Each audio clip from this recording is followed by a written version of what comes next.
The sea was a mirror that morning, still and endless, as if time had paused. Ryan Carver stood at the edge of his weather-worn fishing boat, the whisper letting the salty wind play across his face. He'd left Garber's Point hours before sunrise, slipping through the inlet before the fog had even started to lift. The locals always joked that he belonged more to the ocean than to land, and it wasn't far from the truth.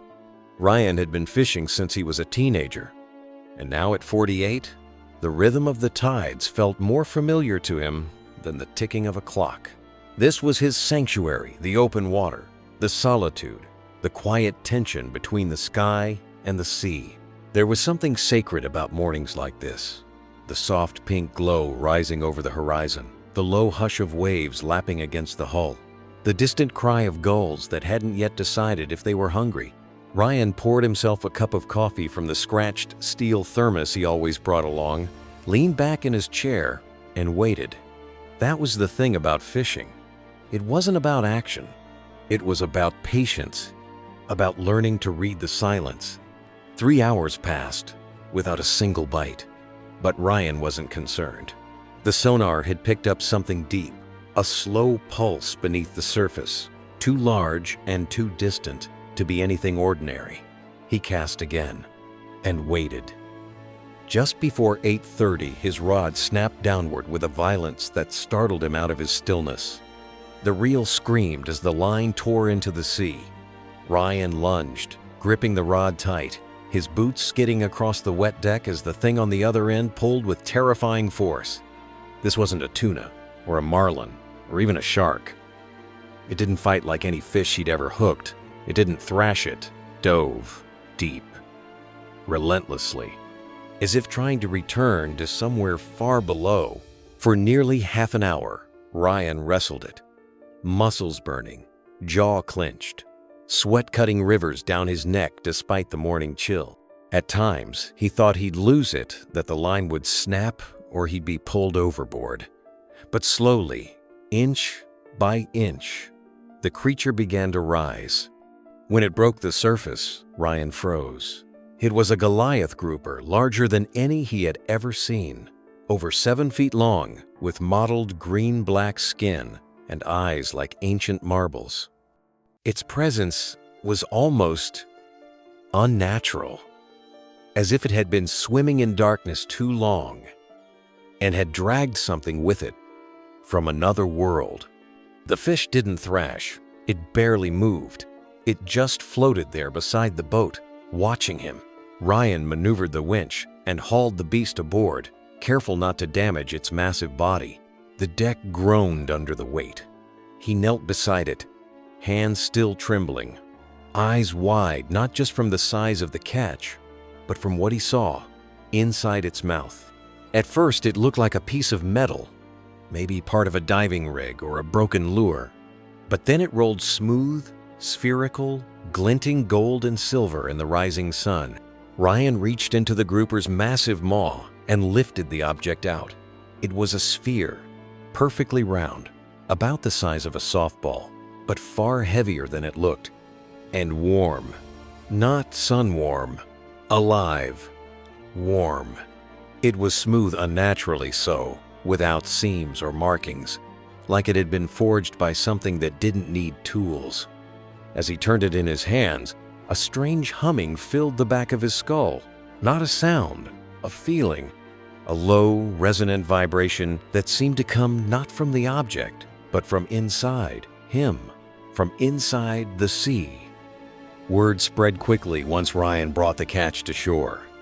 The grouper was enough to draw attention on its own, a potential record breaker. But the sphere, that was something else. Some thought it was alien. Others claimed it was a piece of military tech or an experimental satellite. One old man at the dock whispered that he'd seen something like it in the 60s, pulled from the Mariana Trench before men in black suits confiscated it. Ryan didn't care what anyone thought. He knew that it was never meant to be found. Or maybe it was meant to be found, but only by him. He brought the sphere home and locked it in his tool shed. That night, he sat across from it under a single dangling light bulb, nursing a glass of whiskey and staring. The longer he looked, the stranger it became. Its color seemed to shift not in hue, but in depth, like it wasn't reflecting light, but absorbing it, drawing it in. And it made sounds, faint clicks, pulses, not mechanical, but rhythmic, organic, like breathing or singing. Unable to make sense of it, Ryan called the only person he trusted who might, Dr. Elise Tanaka, a marine biologist who had once helped him tag jellyfish off the coast of Oregon. She was sharp, grounded, not easily impressed, but the moment she saw the sphere, her hand shook. She examined it carefully, ran tests, and grew more disturbed with each passing hour. "It's not metal," she said one night, eyes hollow. "Or at least not any alloy on Earth. It doesn't have a consistent atomic structure. It's shifting, rearranging itself." Then she found the seam, a barely perceptible equator running around the sphere's center. When she pressed gently, the orb split in silence. Inside was a velvet-lined core and a disc, thin, crystalline, and etched with symbols neither of them recognized. Spirals, stars, strange musical notations. Patterns that seemed to move when you weren't looking directly at them. Elise became obsessed. She stopped sleeping. She charted the symbols, mapped them against constellations, tried to decode what she believed was a message. But every time she got close to something, some breakthrough, her notes would vanish or rearrange themselves. One morning, she sat across from Ryan and whispered, "It's not trying to be read. It's trying to be remembered." Then she disappeared, gone without a trace. Her lab abandoned, her phone disconnected. The university claimed she had taken a leave of absence. No one knew where she went. All that remained was a single note, slipped under Ryan's door in the dead of night.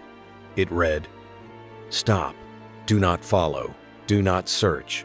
It watches. It waits." And the sphere was gone too. No broken locks. No signs of theft. Only one thing left behind in the shed. A single, wet footprint. Too long, too narrow, and faintly webbed. After that, things changed. Ryan began hearing sounds underwater humming through the pipes in his home. The lights flickered whenever the tide came in. His dog refused to go near the shoreline. When he turned on his sonar one last time, it showed shapes beneath the water, massive, moving slowly, deeper than any trench had been measured. And then the final straw, the voice on his radio. It wasn't English, it wasn't human, but it knew his name. He left the coast, moved inland, far from the sea, but he never stopped dreaming of symbols glowing, of lights beneath waves, of pressure crushing his chest, of a song he didn't know but somehow recognized a melody from before language, before time.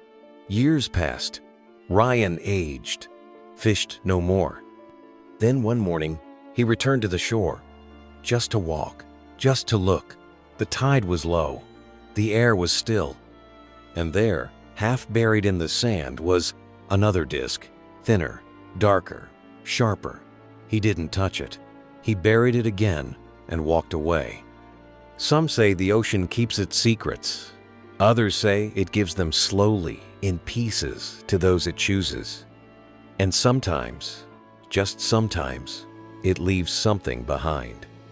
A reminder that we are not alone, and that something deep watches us still.